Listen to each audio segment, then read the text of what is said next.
Australia, un territorio rodeado de misterio y belleza, un continente entero que pertenece a un solo país, siempre ha sido visto como un lugar donde los sueños pueden cumplirse. Sus paisajes únicos, su fauna irrepetible y la promesa de un futuro brillante atraen a miles de jóvenes de todo el mundo. Pero lo que para muchos representa un horizonte de esperanza, para otros puede convertirse en una pesadilla sin retorno. Ese fue el destino de Yasmeen Kaur, una joven de apenas 18 años, que llegó a Adelaide desde la India con una sola meta en mente: construir la vida que su padre ya no podría ver. El 5 de marzo de 2021, tras terminar su turno laboral, Yasmeen se dirigía al estacionamiento cuando un joven, conocido para ella, se le acercó con calma, confiada. Lo siguió sin imaginar que en cuestión de segundos su vida se vería truncada. Con brutalidad, la sujetó del cuello, la arrastró hasta un coche cercano y la obligó a entrar. Yasmeen forcejeó, intentó gritar, rogó por su libertad, pero la presión implacable en su garganta apagó su fuerza. Perdió el conocimiento, mientras su agresor se apresuraba a escapar del lugar al volante del vehículo. Tras la muerte de su padre, Yasmeen había encontrado en el apoyo de su madre la fuerza para seguir adelante. Su sueño era convertirse en enfermera y dedicarse a cuidar a los demás. Cuando su tía y su tío le ofrecieron la posibilidad de mudarse con ellos a Australia, lo vio como la oportunidad de su vida. Así, llegó a Adelaide y se matriculó en la universidad, lista para enfrentar cada reto. Las largas horas de estudio, las pilas de libros y los apuntes que compartía con sus compañeros demostraban no solo disciplina, sino una pasión profunda por su vocación. Su esfuerzo constante le valió el reconocimiento de profesores y la admiración de otros estudiantes. Yasmeen no solo estudiaba, también trabajaba. 2 años después de su llegada consiguió un puesto como enfermera en prácticas en el Hospital Southern Cross Homes, en Plympton North. Era un paso fundamental hacia ese futuro que tanto anhelaba. En un evento universitario conoció a Tejinder Tijuana Hotsin, un joven proveniente de la India, como ella. Entre ambos surgió una conexión inmediata. Compartían raíces, recuerdos y una visión del futuro llena de esperanzas. Tijuana había viajado a Australia con un propósito distinto: estudiar la carrera de tecnología de la información. De carácter amable y solidario, se esforzaba por mantener un buen nivel académico mientras trabajaba para sostenerse en una ciudad donde los sueños eran tan grandes como las dificultades. Los dos jóvenes comenzaron a pasar cada vez más tiempo juntos.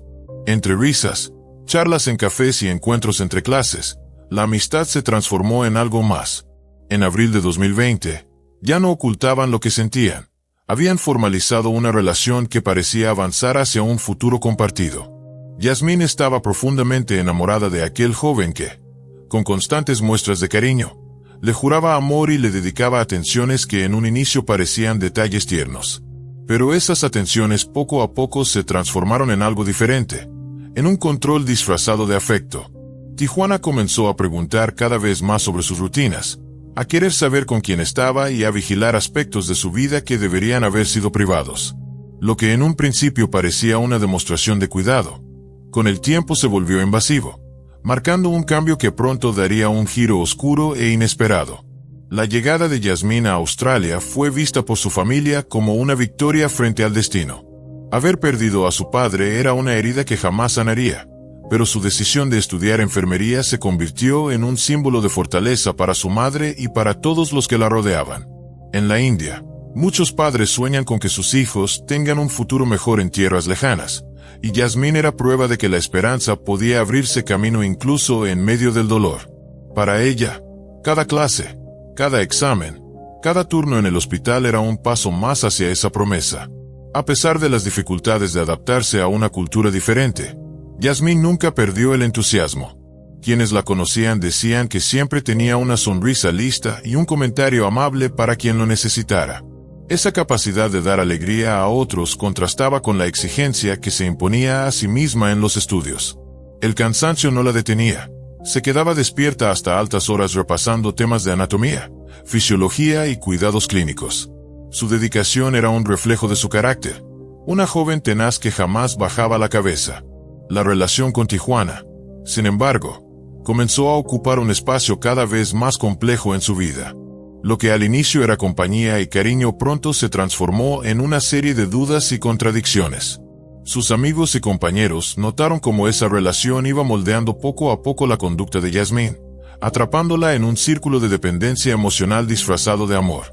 Era el comienzo de una tensión silenciosa que nadie imaginaba terminaría de manera trágica. El control que Tejinder ejercía sobre Yasmín pronto se convirtió en una sombra asfixiante. Bajo la excusa de preocuparse por su bienestar, comenzó a vigilar cada uno de sus movimientos. Revisaba con quién hablaba en redes sociales, exigía explicaciones constantes y reclamaba informes sobre cada paso que daba. Yasmín sentía que aquellos límites ya habían sido quebrantados, pero cada vez que intentaba hacerle frente, él se disculpaba con palabras vacías, asegurando que su actitud no era más que una prueba de amor. Con el tiempo, las disculpas se transformaron en rutina, y la invasión de su vida personal, en un tormento diario. La joven se veía cada vez más aislada. Tijuana rechazaba que hablara con su familia, ponía obstáculos a sus amistades y poco a poco la fue separando de todos los que la querían. Esa soledad emocional la debilitaba, pero también encendió en ella la determinación de liberarse. Con el apoyo de sus seres queridos, Yasmín tomó una decisión definitiva: terminar con aquella relación que le robaba la paz. Cuando se lo comunicó, la reacción de Tijuana fue de furia desmedida. Entre gritos, insultos y amenazas, juró que tomaría represalias contra ella y su familia. Exhausta y vulnerable, Yasmín pidió licencia en su trabajo y viajó a la India para refugiarse con su madre, esperando dejar atrás la pesadilla. Pero ni la distancia fue suficiente para detenerlo. Desde lejos, Tijuana se aferró a la manipulación emocional. Le escribía mensajes cargados de chantaje, amenazando con acabar con su propia vida si no lo perdonaba. En un acto desesperado, llegó incluso a ingerir varias cajas de pastillas para dormir, grabando la escena y enviándole el video, buscando provocar compasión y arrastrarla de nuevo hacia él.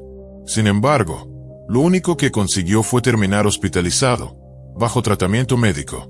Tras recibir la terapia necesaria, pareció retomar su vida. Volvió a sus estudios, a su trabajo, y dio la impresión de haber aceptado la separación. Pero aquello era solo una fachada, un engaño silencioso que ocultaba la tormenta que estaba por desatarse. El 6 de marzo de 2021, Yasmín no se presentó a trabajar. A medida que el día caía y la noche cubría la ciudad, un automóvil avanzaba rápidamente, cuidando de evitar las cámaras de seguridad. Después de una hora de trayecto, el vehículo se detuvo en un paraje oscuro. El hombre bajó del coche y sacó a la joven, debilitada por la falta de oxígeno y apenas consciente. Sin pronunciar palabra, abrió la cajuela, tomó cinta adhesiva y un cable. Con fría crueldad, selló su boca y cubrió sus ojos, arrancando sus pestañas y lastimando la piel delicada de su rostro. Luego ató sus manos a la espalda, mientras Yasmín, presa del pánico, forcejeaba en vano. Sus intentos de liberarse fueron inútiles. El agresor la empujó con violencia. Al caer, ató también sus piernas con el mismo cable. Desesperada, gimió y se revolvió sobre el suelo polvoriento. Su cabello oscuro quedó enredado, sus ropas manchadas de tierra. En ese momento, él la tomó del cabello. Con un movimiento certero, deslizó el filo de un cuchillo sobre su garganta. El silencio cayó de golpe. Sin emoción alguna, guardó el arma en una bolsa, cargó el cuerpo inmóvil y lo arrojó en la cajuela. Cerró de un golpe la tapa, encendió un cigarrillo y aspiró lentamente antes de retomar el camino. Condujo durante toda la noche, sin detenerse. Al amanecer, llegó a un lugar conocido como Death's Peak, un paraje aislado y desolado. Allí tomó una pala y cavó una fosa poco profunda. Luego abrió la cajuela, sacó el cuerpo de Yasmín y lo depositó en la tierra fría. El acto se consumó con la misma frialdad con la que había planeado cada detalle. Aquella tumba improvisada se convirtió en el escenario final de un sueño que había comenzado con esperanza y terminó con brutalidad. La tragedia de Yasmín expone con crudeza la peligrosa transformación del amor en obsesión. Lo que parecía un vínculo tierno fue degenerando hasta convertirse en un ciclo de manipulación, amenazas y violencia. Muchas víctimas de relaciones tóxicas atraviesan el mismo laberinto de disculpas y falsas promesas, sin percibir a tiempo el peligro real. La historia de Yasmín no solo conmueve, también advierte. Detrás de la apariencia de un cuidado excesivo puede esconderse una trampa mortal. En la comunidad de Adelaide, La noticia corrió como un rayo. Compañeros de estudio, pacientes y profesores quedaron devastados al enterarse de la desaparición y posterior asesinato de la joven. Todos recordaban su sonrisa, su esfuerzo incansable y el futuro prometedor que le esperaba. En la India, su madre vivió el dolor más insoportable, la pérdida de una hija que había partido llena de ilusiones y que jamás regresaría con vida. El eco de este crimen cruzó fronteras, dejando al descubierto las grietas de una relación que había estado condenada desde que el control sustituyó al respeto. En los días posteriores, la policía intensificó las investigaciones. Los rastros de la ruta del vehículo, las inconsistencias en los movimientos de Tijuana y la ausencia de Yasmín no dejaban lugar a dudas. La joven había sido víctima de un acto calculado y cruel. Lo que comenzó como una historia de amor universitario terminó como un ejemplo devastador de cómo la obsesión puede destruir vidas y sueños. Cada detalle, cada prueba, marcaba un camino hacia la verdad que tarde o temprano saldría a la luz. La joven fue enterrada con vida por su agresor. Aunque sus ojos estaban vendados, no necesitaba ver para sentir el espanto de su situación. El aire que trataba de inhalar se mezclaba con diminutos granos de arena que obstruían sus fosas nasales. El peso de la tierra la inmovilizaba, mientras el pánico y la certeza de su indefensión absoluta la envolvían por completo. Apenas pudo gemir unos instantes antes de que su respiración se apagara lentamente, quedando atrapada en un sueño eterno. Así, con brutal sencillez, un hombre decidió arrebatarle a otro ser humano el derecho más sagrado, el de vivir. Pero el mal, tarde o temprano, siempre enfrenta la justicia. El 6 de marzo de 2021, Yasmín no se presentó a su turno en el Southern Cross Care, un asilo de ancianos en North Plimpton donde trabajaba como enfermera en formación. La ausencia repentina encendió las alarmas de su supervisora, quien de inmediato contactó a su familia. Ese mismo día fue declarada desaparecida. De inmediato comenzó una búsqueda intensa. Se revisaron grabaciones de seguridad, pero no había nada concluyente que ayudara a localizarla. Lo último que se supo de Yasmín era que había salido de su empleo en el Southern Cross el 5 de marzo, alrededor de las 10 de la noche. Las sospechas recayeron rápidamente sobre Tejinder Tijuana Hudson. Había un motivo claro. Semanas antes, Yasmín lo había denunciado por acoso ante la policía. Cuando fue interrogado por primera vez el mismo 6 de marzo, Sin alegó que no recordaba la última vez que había visto a la joven y que, en la noche de su desaparición, se encontraba en su casa. Sin embargo, al día siguiente cambió su declaración. Dijo a los agentes que Yasmín se había quitado la vida y que él mismo la había enterrado en las Flinders Ranges. Guiados por él, los investigadores llegaron al lugar donde encontraron pertenencias de la joven, sus zapatos, sus lentes, su identificación laboral y un basurero que contenía bridas plásticas. El hallazgo confirmó las peores sospechas. El cuerpo de Yasmín fue exhumado 2 días después, en una zona conocida como Morialta Creek, a unos 40 kilómetros al norte de Houke y a casi 5 horas de distancia del sitio donde supuestamente Sin la había llevado. Fue en ese mismo lugar donde el sospechoso terminó arrestado, quedando bajo custodia en espera de juicio. La investigación posterior reveló la meticulosa preparación con la que había planeado el secuestro y asesinato de la joven. En los días previos, Sin compró bridas, cinta adhesiva y cuerda en una ferretería. Además, en su residencia se hallaron múltiples tarjetas SIM y teléfonos, prueba clara de que había diseñado un plan cuidadoso para despistar a las autoridades. Para construir su coartada, Sin incluso cambió de auto con un vecino y le pidió que cubriera su turno laboral la noche del crimen. Luego se dirigió al asilo donde Yasmín cumplía con sus tareas. Inicialmente, la fiscalía lo acusó de no reportar una muerte al forense, pero las pruebas reunidas permitieron escalar el cargo a homicidio. Con apenas 21 años, Tejinder Hudson, residente de Paralovie Park, quedó imputado por el asesinato de Yasmín Kaur, también de 21 años, cuyo cuerpo había sido hallado en Morialta Creek. El 9 de marzo Sin compareció por primera vez, mediante videoconferencia, ante la Corte de Magistrados de Port Augusta. El caso estremeció a toda la comunidad de Adelaide y más allá. La crudeza de los hechos, el ensañamiento y la frialdad con la que había intentado encubrir sus actos sacudieron a quienes conocían a Yasmín. Sus compañeros de estudios no podían comprender cómo alguien tan dedicada, tan llena de vida y sueños, había terminado víctima de semejante violencia. La sensación de injusticia calaba hondo. Una joven con un futuro prometedor fue arrancada de la vida en el umbral de sus sueños profesionales. En la India, la noticia provocó una ola de indignación y tristeza. Para su madre, fue una tragedia irreparable. La hija que había despedido con lágrimas y esperanzas nunca regresaría a casa. En su comunidad natal, la pérdida de Yasmín se convirtió en símbolo del costo que puede tener la confianza depositada en un amor equivocado. Amigos, vecinos y familiares lloraron su ausencia y exigieron justicia, mientras su historia comenzaba a resonar como advertencia de los peligros de las relaciones marcadas por la obsesión y el control.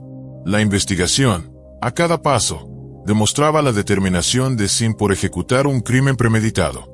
Su capacidad de manipular escenarios, de preparar herramientas y de planear la coartada ponían en evidencia que no se trataba de un arrebato, sino de una acción fría y calculada. Para los fiscales, esto no solo lo convertía en culpable de homicidio, sino en un ejemplo claro de cómo la obsesión puede transformarse en un arma mortal.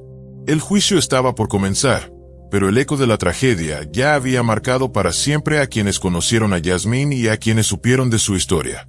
El juez Gregory Fisher ordenó que el nombre y el rostro del acusado fueran reservados durante 30 días. En julio de 2021, las audiencias por el caso de Yasmín Kaur comenzaron en la Corte Suprema, bajo la dirección del juez Adam Kimber.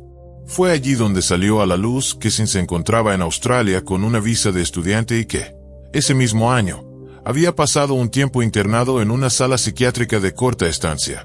Los fiscales aseguraron que Yasmín, de apenas 21 años, fue asesinada un mes después de haber denunciado a su expareja, Tejinder Jot Singh, por acoso. Durante el proceso, Sin se declaró culpable del homicidio de Yasmín en marzo de 2021, y se expusieron ante la corte los detalles estremecedores de su crimen. La fiscal Carmen Mato relató que Yasmín experimentó un terror absoluto la noche en que fue secuestrada desde su lugar de trabajo en Adelaide el 5 de marzo. Explicó que fue sometida a un nivel extraordinario de crueldad. Su agresor la inmovilizó con cinta y bridas plásticas antes de enterrarla viva, consciente, con los ojos cubiertos, en un sitio conocido como Death's Peak, cerca de Hawke, en las Flinders Ranges. El patólogo que realizó la autopsia informó que Sin le había infligido cortes superficiales en el cuello, pero que esas heridas no fueron la causa de la muerte. El informe estableció que Yasmín murió el 6 de marzo, varias horas después de haber sido enterrada. Lo más atroz fue que su agonía no terminó de inmediato. La joven sufrió una lenta y angustiante asfixia bajo la tierra. Durante la audiencia de sentencia, los detalles se tornaron insoportables para quienes escuchaban. La fiscal Mato enfatizó que Yasmín debió ser plenamente consciente de su destino y que su sufrimiento fue prolongado, marcado por un terror indescriptible. Señaló que el acto fue ineficiente y que la víctima fue obligada a padecer una agonía innecesaria. Añadió que, aunque no se puede establecer con certeza cuándo exactamente se produjeron los cortes, ni en qué momento fue depositada en la tumba improvisada, todo apuntaba a que aún estaba con vida cuando se ejecutaban esos preparativos. Cada elemento probatorio revelaba una planificación escalofriante por parte de Sin, quien había trazado cada paso con frialdad. En los primeros días de la investigación, Sin negó cualquier responsabilidad. Insistía en que Yasmín había decidido quitarse la vida, intentando desviar las sospechas. Sin embargo, el juez Kimber fue claro al dictaminar que el acusado había diseñado una serie de pasos calculados con antelación para consumar el asesinato. La fiscal recordó además que Yasmín había presentado un reporte policial el 9 de febrero, apenas un mes antes de su muerte, denunciando que Sin la acosaba. Para los investigadores, esa denuncia marcó el punto de inicio de un plan meticuloso, frío y clínico que desembocó en su homicidio. La brutalidad del crimen, señaló Mato, fue tan atroz que excedía la violencia común de un asesinato. No se trataba solo de acabar con la vida de Yasmín, sino de someterla a un sufrimiento prolongado. El abogado defensor, Martín Andes, intentó atenuar la responsabilidad de Sin al declarar que, 2 meses antes del asesinato, ambas familias se habían reunido para discutir la relación, y que la resolución fue negativa, lo que habría intensificado el deterioro emocional del acusado. Añadió que, tras la ruptura, la estabilidad mental de Sin estaba gravemente comprometida, al punto de afectar su capacidad de razonar con claridad. Aún así, para la fiscalía, Esos argumentos no justificaban el nivel de crueldad ejercido contra la víctima.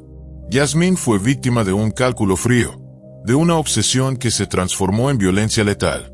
La manera en que fue asesinada dejó una cicatriz en la memoria colectiva de Adelaide, y resonó más allá de las fronteras, como símbolo de los peligros de la violencia de género disfrazada de amor. La corte escuchaba, consternada, cada detalle de un caso que exponía cómo un corazón obsesionado y perturbado podía destruir no solo una vida, sino los sueños y esperanzas de toda una familia. Los testimonios presentados también pusieron en evidencia la diferencia abismal entre las versiones. Mientras el abogado defensor hablaba de un joven perturbado y emocionalmente inestable, las pruebas revelaban a un hombre meticuloso, capaz de planear con meses de anticipación cada movimiento. Esa dualidad se convirtió en el centro de las audiencias, un hombre desesperado por amor o un asesino frío y calculador. El tribunal debía decidir, pero lo que nadie ponía en duda era la magnitud del sufrimiento de Yasmín, una víctima inocente cuya vida había sido truncada en nombre de una obsesión. La tragedia dejó al descubierto las fallas en la protección a víctimas de acoso. Yasmín había denunciado, había pedido ayuda, pero el sistema no alcanzó a protegerla. Su historia generó un llamado de atención en la sociedad australiana, exigiendo medidas más firmes contra el acecho y la violencia de pareja. El eco de su voz apagada bajo la tierra se transformó en un grito de justicia que aún resuena, pidiendo que ninguna otra vida se pierda bajo las mismas circunstancias. El abogado defensor, Martín Andes, intentó suavizar la imagen de sin señalar que su salud mental se había deteriorado tras la muerte de Yasmín y que incluso había llegado a sufrir alucinaciones. Sin embargo, una evaluación psiquiátrica concluyó que el acusado estaba completamente cuerdo en el momento del crimen, por lo que fue procesado por asesinato. Durante la audiencia de sentencia, la corte escuchó sobre varios mensajes que Sin escribió, pero nunca llegó a enviar a Yasmín en los días previos a su muerte. En ellos se leía: «Es tu mala suerte que siga vivo. Espera y verás. Todos tendrán su respuesta, y muy dentro de mí siento algo que no puedo superar». Eran palabras impregnadas de odio y resentimiento, prueba del veneno que había incubado en silencio. La fiscalía expuso cómo Sin preparó cada paso. Descargó un mapa con la ubicación de las cámaras de vigilancia de Adelaide un día antes del secuestro. Las grabaciones lo mostraban comprando bridas en una ferretería la misma tarde de la abducción. También se descubrió que retiró la tarjeta SIM de su teléfono y la colocó en otro dispositivo, dejándola en su casa para simular que había permanecido allí y engañar a las antenas de señal. Era un plan detallado, urdido con frialdad. La castigó, dijo la fiscal Mato. Una joven inocente y desarmada, culpable únicamente de rechazarlo. La obligó a subir al auto, la mantuvo cautiva en el asiento trasero o en la cajuela, la llevó a un lugar lejano, terminó con su vida, la enterró y trató de borrar todo rastro de su crimen. El juez Kimber dictó sentencia: cadena perpetua sin posibilidad de libertad condicional. El abogado defensor lo describió como un crimen pasional e imploró una reducción de la condena, pero la petición fue rechazada. Los familiares de Yasmín estuvieron presentes en la sala mientras se dictaba el fallo. Entre ellos, su madre, Raspal Kaur, quien declaró con una mezcla de dolor y resignación: «Hoy no siento felicidad. Ojalá no estuviera aquí haciendo esta declaración y Yasmín aún estuviera conmigo». Sus palabras hicieron eco en el tribunal. Revivo una y otra vez la terrible secuencia de lo que pasó, preguntándome en qué momento mi hija entendió que estaba en peligro mortal. No había nadie que pudiera salvarla. Pasó su última hora en este mundo enfrentando lo peor de la humanidad. Yasmín se fue, y yo estoy devastada. Raspal describió a su hija como una niña preciosa, y señaló con firmeza que Sin estaba obsesionado con ella, empeñado en forzarla a aceptar un matrimonio y una relación que ella había rechazado incontables veces. Perdió la vida porque él quiso obligarla. Nunca lo perdonaré por lo que hizo. La justicia ha prevalecido, pero mi familia y yo ya comenzamos a cumplir una cadena perpetua, la de vivir el resto de nuestras vidas sin Yasmín. El dolor de su madre fue compartido por quienes conocieron a la joven en Adelaide. Sus empleadores y los ancianos a quienes cuidaba la recordaron como un alma bondadosa, dulce y dedicada, alguien que iluminaba con su presencia y que dejó un vacío imposible de llenar. La sentencia no solo castigó al culpable, también sirvió como un mensaje contundente: El amor jamás puede confundirse con control ni con obsesión. Yasmín se había negado a vivir bajo el dominio de alguien que no aceptaba un no por respuesta, y esa resistencia fue la que le costó la vida. La corte reconoció no solo la responsabilidad penal de Sin, sino la magnitud del sufrimiento infligido a su víctima. Fue un fallo que buscó honrar la memoria de Yasmín, aunque nada podría reparar la herida de su ausencia. Para la comunidad india en Australia, el caso de Yasmín Kaur representó un llamado urgente a reconocer y denunciar las señales del acoso.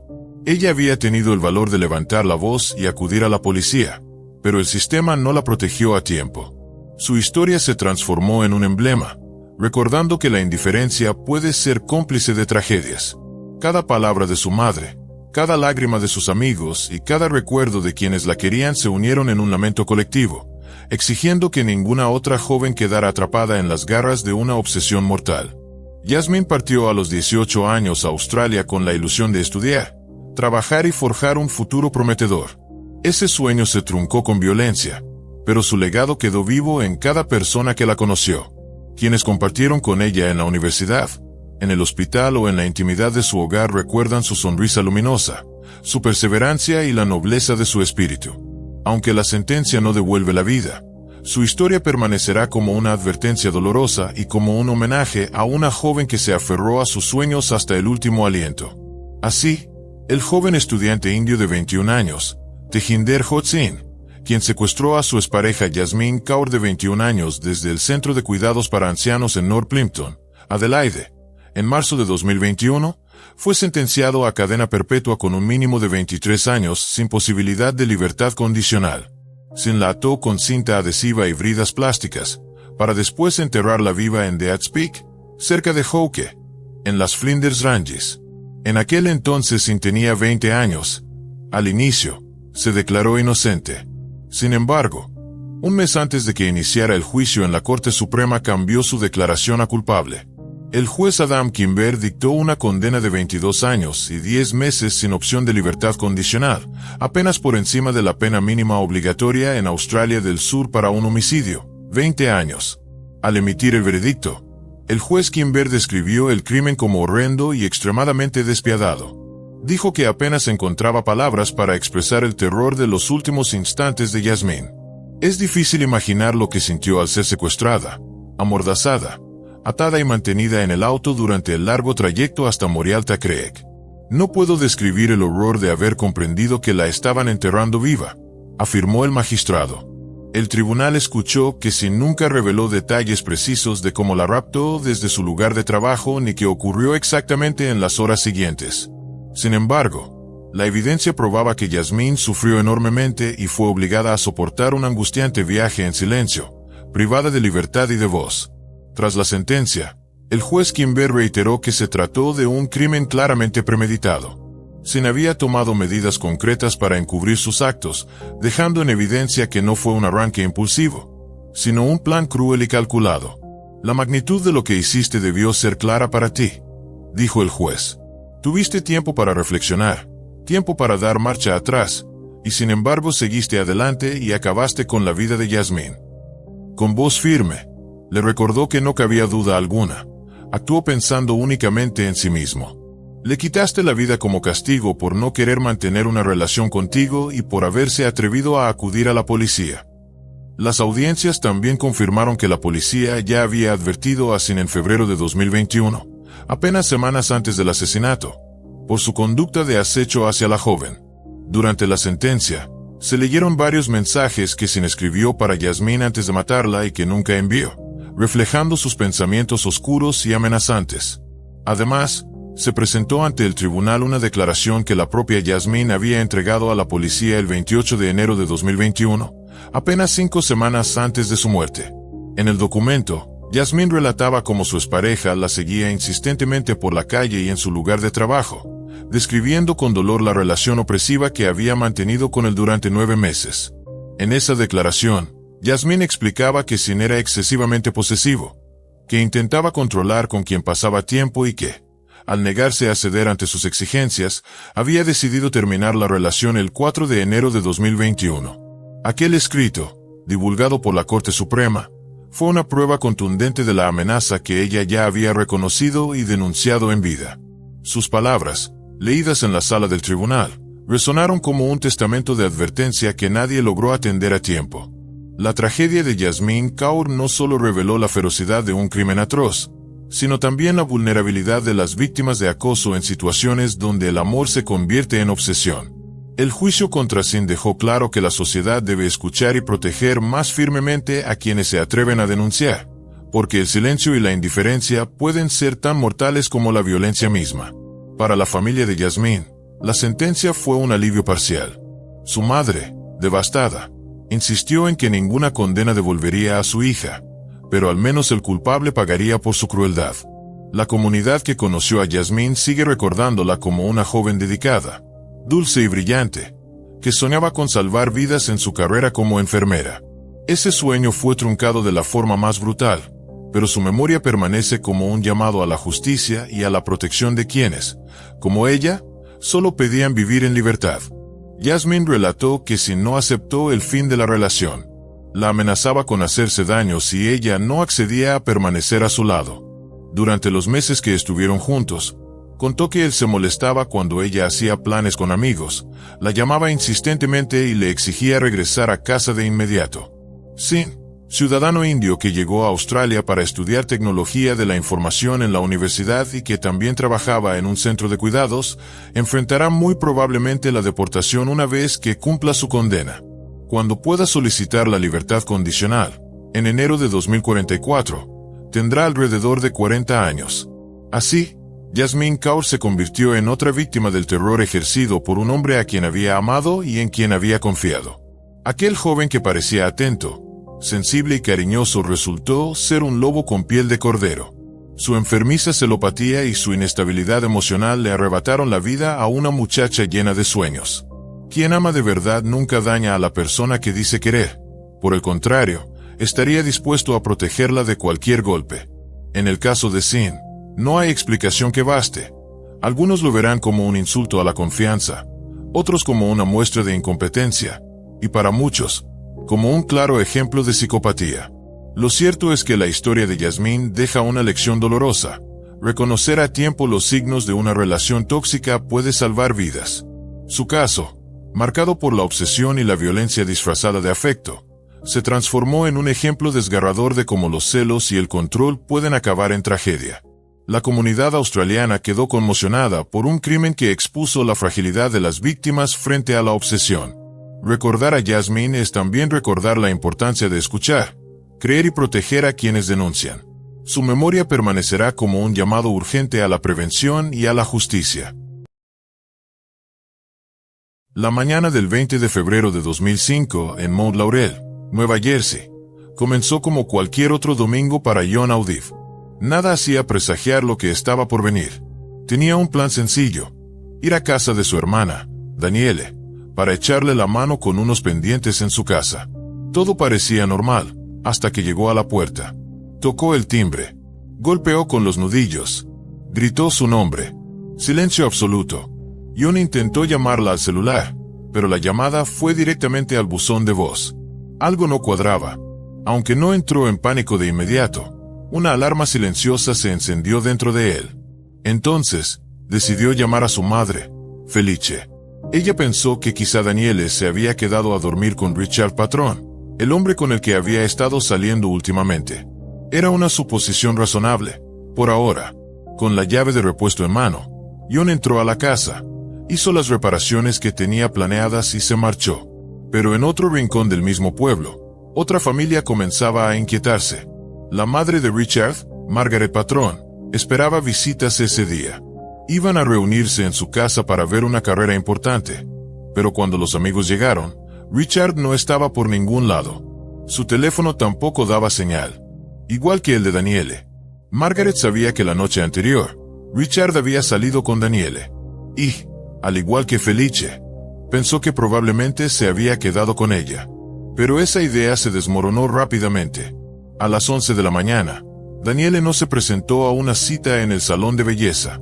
Una cita importante que había agendado con su amiga Christine, quien, además, era hermana de Richard. Danielle era una persona responsable. Cancelar sin aviso no era algo que ella hiciera. Christine la llamó varias veces. Nada. El celular seguía apagado. Ya no era una simple preocupación. El miedo comenzaba a instalarse. A las 5 de la tarde, el exesposo de Daniele, Joe Imbo, llegó a la casa para dejar al hijo de ambos, un pequeño de apenas año y medio. Notó de inmediato que algo no andaba bien. Daniele no estaba para recibirlos. En su lugar, estaban sus familiares. Le explicaron que había salido la noche anterior y no había regresado. Joe dejó al niño con la familia de Daniele. Mientras ellos empezaban a mover cielo y tierra, llamaron a hospitales, servicios de emergencia, amigos, pero nadie sabía nada. Nadie los había visto. Nadie los había escuchado. Y tampoco había rastro de la camioneta negra Dodge Dakota que Richard usaba esa noche. El mismo vehículo en el que supuestamente llevaría a Daniele a casa. Al principio, ambas familias pensaban que la pareja se había quedado a dormir en casa del otro. La madre de Daniele creía que estaba con Richard. La madre de Richard pensaba que estaba con Daniele. Pero al hablar entre ellas, la verdad se reveló como un golpe al estómago. Ninguno sabía nada. No se trataba solo de una desconexión, habían desaparecido. No había aún una alarma generalizada, pero la inquietud crecía con cada minuto. Ese fue el primer día. El inicio de uno de los casos de desaparición más desconcertantes en la historia reciente de las investigaciones criminales en Estados Unidos. Antes de su desaparición, las vidas de Daniele Imbo y Richard Patron no parecían diferentes a las de millones de personas. Eran rutinas comunes, marcadas por altibajos como los de cualquier adulto promedio. Su historia comenzó gracias a Christine Patron, la hermana de Richard y amiga de Daniele desde la preparatoria. Una noche, Christine invitó a Daniele a cenar. Más tarde, Richard se les unió. Lo que parecía ser una noche más, se convirtió en el punto de partida de una conexión que, con el tiempo, se volvería cada vez más profunda. Daniele Otobre nació el 7 de agosto de 1970 en Nueva Jersey. Era la hija menor de John y Felice Otobre. Creció junto a su hermano mayor, John Jr. Desde pequeña, mostró una profunda pasión por la música. Tenía una voz hermosa y la compartía en concursos locales y eventos comunitarios. Con el tiempo, se convirtió en la vocalista principal de una banda de rock que tocaba regularmente en bares y restaurantes de la zona. Mientras seguía su sueño musical, también construyó una carrera profesional en el mundo financiero. Trabajaba en el departamento de préstamos de una agencia de autos. Fue ahí donde conoció a Joe Imbo. Él llegó buscando un coche nuevo y terminó encontrando a su futura esposa. Su relación avanzó rápido. En 2001 se casaron, pero después de la boda, Joe le pidió a Daniele que dejara la música para enfocarse en formar una familia. En 2003 nació su hijo, Joe Jr., quien rápidamente se convirtió en el centro de su vida. Sin embargo, la estabilidad duró poco. En 2004, Joe se fue al Super Bowl, dejando a Daniele sola con el niño enfermo. A su regreso, soltó una bomba inesperada. Quería el divorcio. Le confesó que se había enamorado de otra persona. Se fue de la casa poco después, aunque seguía visitando a su hijo los fines de semana. Daniele, ahora madre soltera, se encontraba enfrentando sola los desafíos de la maternidad y las responsabilidades económicas. Para sacar adelante a su pequeño y sostenerse a sí misma, aceptó un trabajo en una compañía de seguros, encargándose del manejo de reclamaciones financieras. Afortunadamente, la empresa le permitía trabajar desde casa, lo que le daba cierta flexibilidad para organizar su rutina diaria. Pero el peso emocional de todo lo que estaba viviendo empezaba a hacer mella en ella. Empezó a fumar más, al grado de llegar a consumir hasta una cajetilla al día. Pasaba casi todo su tiempo encerrada, concentrada entre el trabajo y el cuidado de su hijo.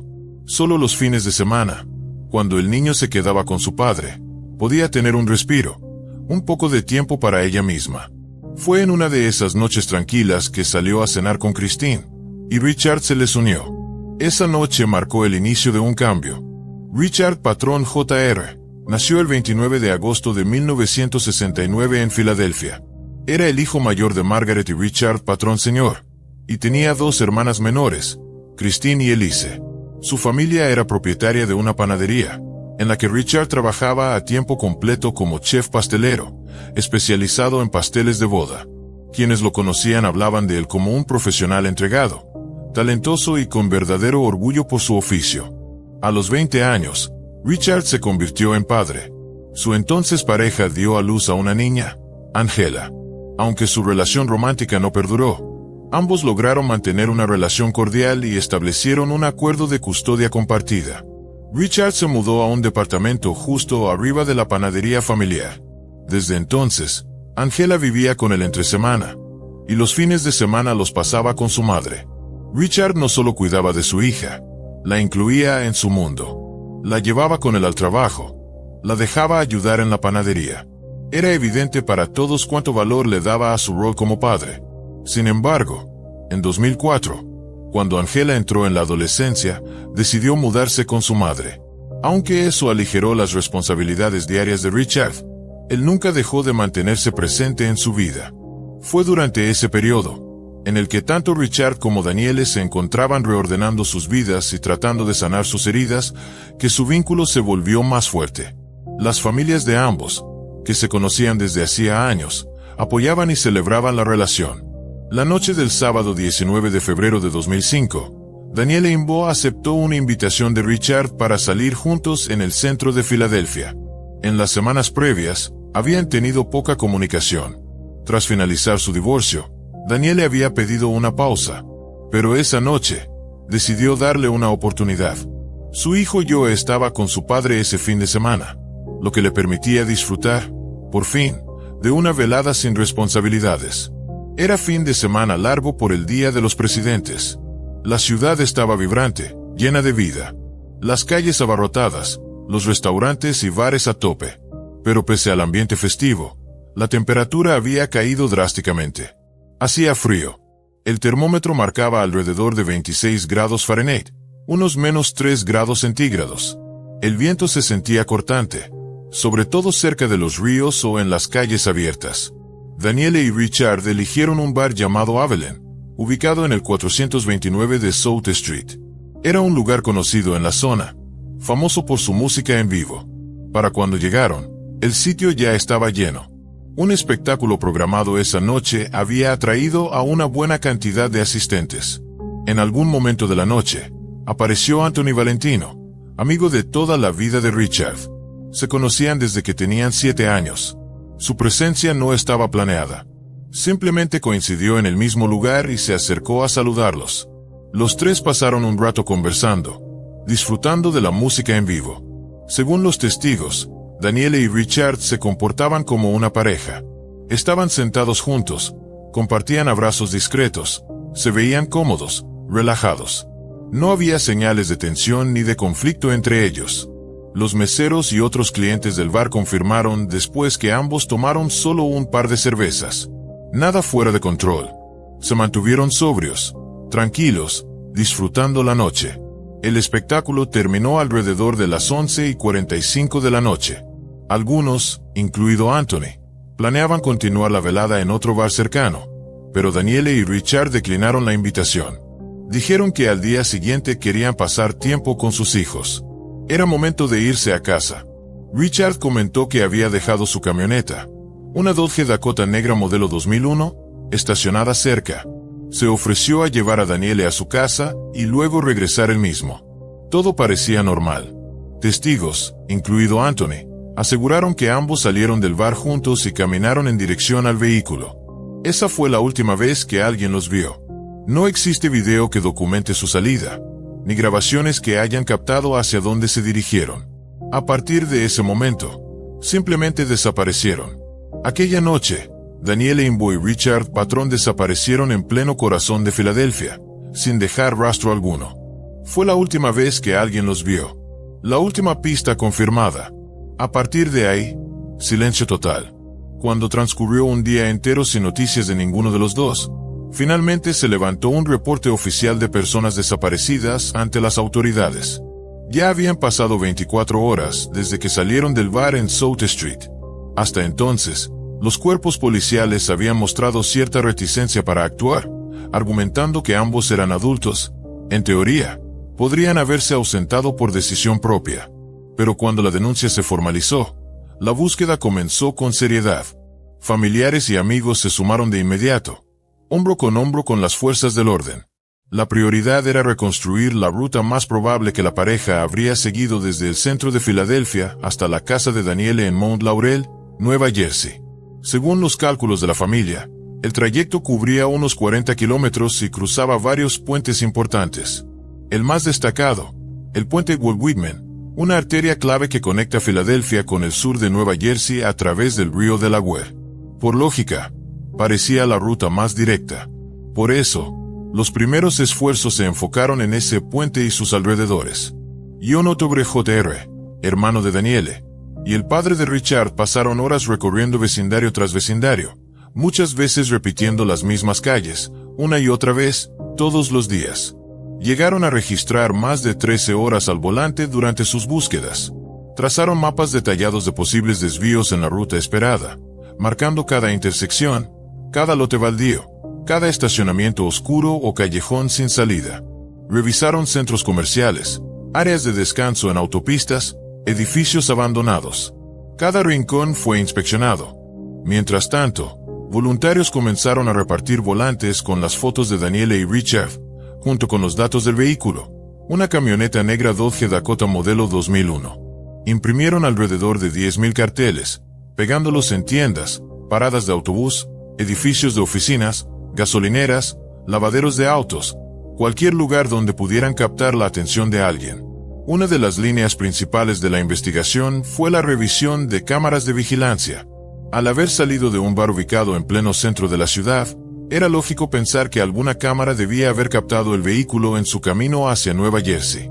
Las autoridades revisaron grabaciones de negocios cercanos, cajeros automáticos, gasolineras, tiendas, residencias particulares, e incluso edificios del gobierno. Pero tras horas y horas de video, nada. Ni Daniele, ni Richard, ni una sola imagen de la camioneta, ni siquiera en el sitio donde Richard dijo haberla estacionado. Ninguna cámara la mostró llegando ni saliendo. Una posibilidad comenzó a tomar fuerza: que el vehículo estuviera en un punto ciego, fuera del alcance de todas las cámaras. Una de las primeras teorías que surgieron fue la de un accidente. Tomando en cuenta que el trayecto incluía puentes y tramos cercanos al agua, cabía la posibilidad de que el vehículo se hubiera desviado y caído al río. La idea ganó peso cuando un familiar notó una sección dañada en la barrera de contención de uno de los puentes. Se reportó el hallazgo a las autoridades. La Marina de los Estados Unidos envió buzos para inspeccionar el lecho del río. La operación duró un día completo. Se encontraron varios vehículos sumergidos, restos de antiguos accidentes, pero ninguno coincidía con la camioneta de Richard. Ningún objeto personal, ninguna pista, nada que los vinculara a Daniele o a Richard.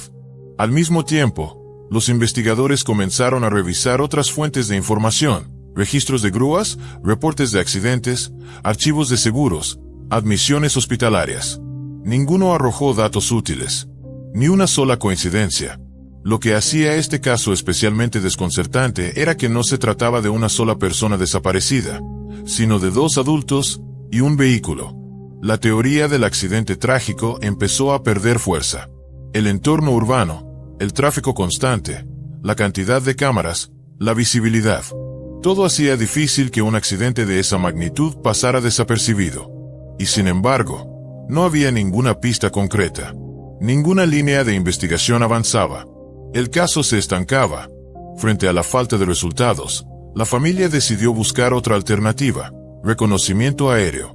John Ottobre gestionó apoyo, y poco después, se organizó una búsqueda en helicóptero. Aunque algunos reportes afirmaban que el costo podría superar los $15,000, el piloto se ofreció voluntariamente, sin cobrar un centavo. El helicóptero sobrevoló la ciudad y las zonas circundantes. Se enfocaron en áreas industriales, estacionamientos alejados, zonas boscosas y márgenes de carretera. Pero ni desde el aire encontraron algo. La camioneta de Richard había desaparecido. Daniele y él, también. Sin dejar un solo rastro visual o digital. Como si hubieran sido tragados por la tierra. Durante días, todos los involucrados continuaron buscando con desesperación, intentando dar con alguna señal, por mínima que fuera. Pero la realidad era cruel. No había ninguna. La policía continuó entrevistando a cualquier persona que pudiera tener información, incluyendo a los clientes que estuvieron en el bar esa noche. Pero todo lo que pudieron recopilar ya se había documentado en los primeros días. No hubo nuevos datos, ninguna pista adicional, ningún detalle revelador. La investigación se estancó por completo. No había ruta trazable. Ninguna cámara de vigilancia aportó evidencia. No hubo llamadas anónimas, ni teorías sólidas. Nada que ayudara a entender qué ocurrió después de las 11:45 de la noche, en aquel gélido sábado de febrero. En los primeros días, las familias de Daniele Imbo y Richard Patrón trabajaron codo a codo. Compartían la angustia, los recursos y un objetivo común: traerlos de regreso. Organizaron conferencias de prensa, repartieron volantes, aparecieron juntos en los medios, parecían unidas por una sola causa. Pero conforme pasaron las semanas y no hubo ningún avance, la desesperación empezó a desgastar esa alianza. Las tensiones, silenciosas al principio, comenzaron a aflorar. Algunos miembros de la familia de Richard empezaron a cuestionar si realmente se trataba de un accidente. Incluso surgieron, sin pruebas, teorías que insinuaban que Daniele podría haber estado involucrada y que luego simplemente desapareció por voluntad propia. Era una idea alimentada por la frustración y la impotencia, sin sustento real. Pero la duda ya se había sembrado. En respuesta, la familia de Daniele formuló su propia hipótesis. Quizá el pasado de Richard había regresado a cobrar factura. Tal vez algo o alguien relacionado con él fue responsable de lo ocurrido esa noche. Otra vez, sin pruebas. Solo sospechas que crecían en el vacío que dejó la falta de respuestas. La ruptura fue inevitable. Las familias dejaron de colaborar. Ya no hubo más apariciones conjuntas. Cada quien siguió su propia ruta, por separado, sin comunicación.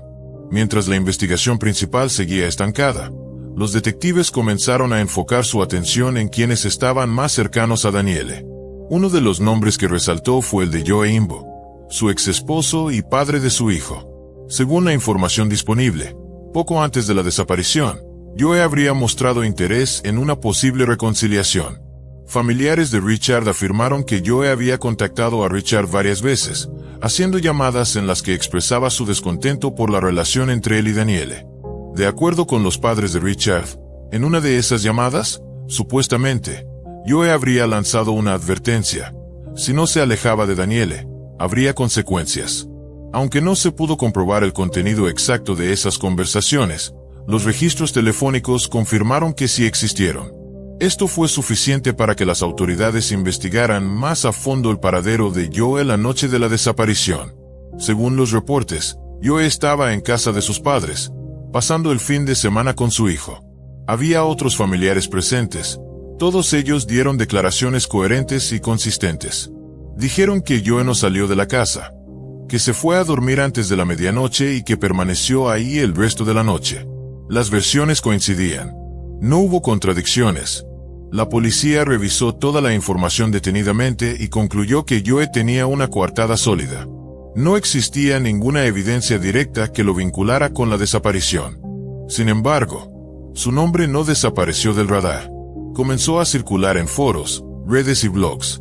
Los rumores y teorías sin fundamento comenzaron a tomar fuerza. Eso solo profundizó la fractura entre ambas familias. Oficialmente, Joe Imbo nunca fue considerado sospechoso. Pero entre algunos familiares de Richard, la duda persistía. Para la familia de Daniele, esas insinuaciones no solo eran infundadas, sino también profundamente ofensivas. Lo que alguna vez fue una causa compartida, terminó en una división irreparable. La ausencia total de pistas, testigos o evidencia física dejó la investigación sin rumbo.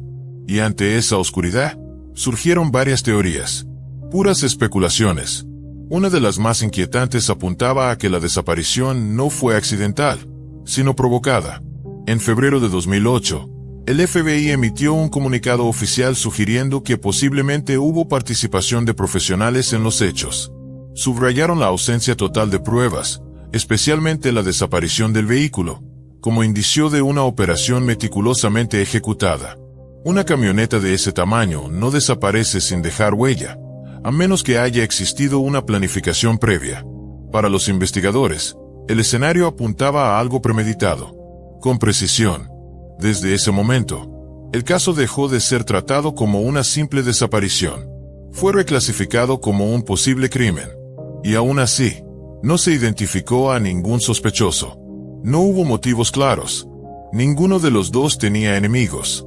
Sus vidas eran tranquilas, estables, sin deudas, sin antecedentes, sin vínculos con actividades peligrosas. El FBI se integró de manera formal a la investigación. Analizaron cuentas bancarias, historiales crediticios, registros de llamadas, mensajes, empleo, relaciones sociales, e incluso sus pasados personales. Todo salió limpio. Absolutamente nada indicaba que Daniele o Richard estuvieran involucrados en algo fuera de lo común. La pregunta que todos se hacían seguía sin respuesta. ¿Cómo pudieron desaparecer dos adultos y una camioneta, en plena ciudad, sin que nadie viera nada? Otra teoría que comenzó a circular públicamente fue más oscura y enigmática: la posibilidad de una vida secreta. Algunos especularon que uno o ambos podrían haber estado involucrados en actividades encubiertas, o que cumplían funciones confidenciales que sus seres cercanos desconocían por completo. Era una idea nacida de la desesperación. Si ninguna explicación convencional cuadraba, tal vez se trataba de algo oculto. El FBI también exploró esa posibilidad, pero tras una revisión exhaustiva, no encontraron nada que la respaldara. Ningún documento, ninguna declaración, ningún indicio técnico que sugiriera que Daniele o Richard tuvieran vínculos con trabajos clasificados o con operaciones extraoficiales. Desde el punto de vista de las autoridades, esa hipótesis carecía de sustento real. Fue descartada por improbable. Ninguna teoría logró acercar el caso a una resolución. Por el contrario, todas ellas solo sirvieron para dejar más en claro la magnitud del misterio. A pesar de los recursos invertidos, del involucramiento de agencias federales y de una amplia cobertura mediática, la desaparición de dos adultos y un vehículo, en una zona urbana densamente poblada, seguía sin tener explicación. Pasaron 10 años desde que Daniele Imbo y Richard Patrón fueron vistos por última vez. Durante ese tiempo, el caso fue reabierto varias veces. Nuevos equipos tomaron las riendas, testigos fueron reentrevistados, pistas fueron reanalizadas. Pero ninguno de esos esfuerzos arrojó resultados concretos. En 2015, se anunció una revisión a fondo del caso. Participaron más de 50 investigadores. Revisaron cada detalle documentado, cada informe, cada contacto previo. Durante el proceso, llegaron más de 300 pistas nuevas, algunas provenientes de ciudadanos preocupados, otras de fuentes anónimas. Hubo reportes de supuestos avistamientos del vehículo, personas que dijeron haber escuchado conversaciones extrañas, o que aseguraban tener información vaga sobre restos humanos encontrados. Cada una de esas pistas fue investigada a fondo, y una a una, fueron descartadas. Ninguna condujo a algo verificable. Ninguna logró sustentar, ni refutar, las teorías existentes. Uno de los incidentes más recordados ocurrió en marzo de 2005, apenas un mes después de la desaparición. Una llamada anónima llegó a altas horas de la noche. La voz al otro lado de la línea aseguraba que Daniele estaba encerrada en un vagón de tren, debajo del puente Walt Whitman, y que su vida corría peligro. La policía fue alertada de inmediato. Oficiales acudieron al lugar. El propio hermano de Daniele, John Audiv, se presentó en la escena. Inspeccionaron cada vagón de carga.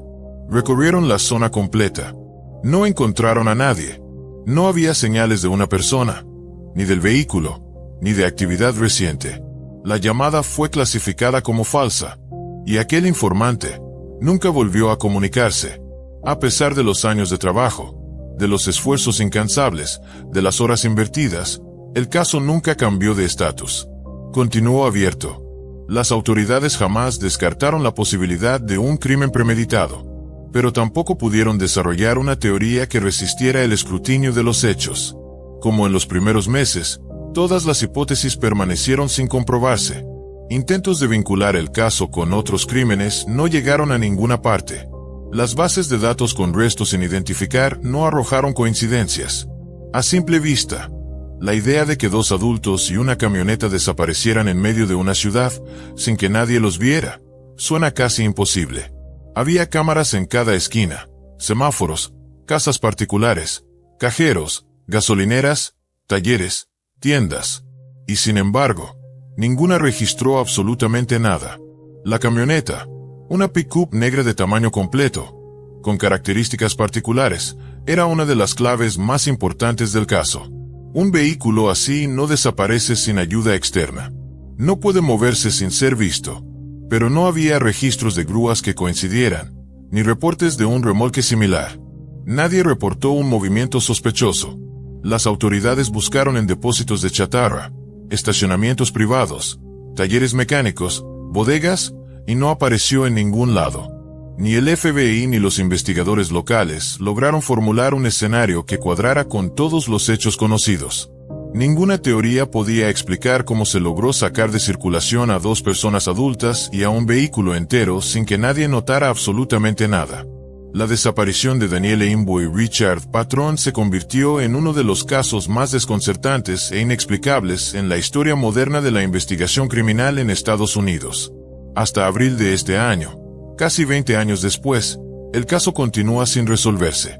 El FBI mantiene activa la investigación y ha ofrecido una recompensa de hasta $15,000 por información que conduzca al arresto y condena de los responsables.